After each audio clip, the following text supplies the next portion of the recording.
ko ng munggo, kaya ilalagay ko na yung gabi.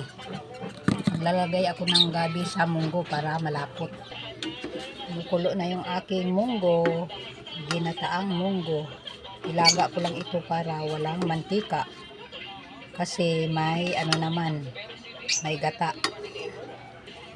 Ilalagay ko na yung sitaw at saka talong. Susunod ko na yung saluyot.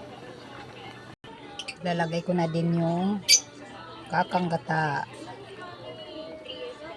Isusunod ko na rin yung malunggay para maraming malunggay at gulay para masarap.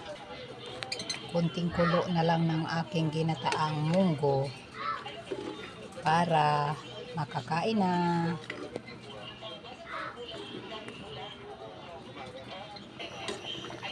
Luto na po yung aking ginataang munggo. Thanks for watching mga Corels. Kainan na po tayo.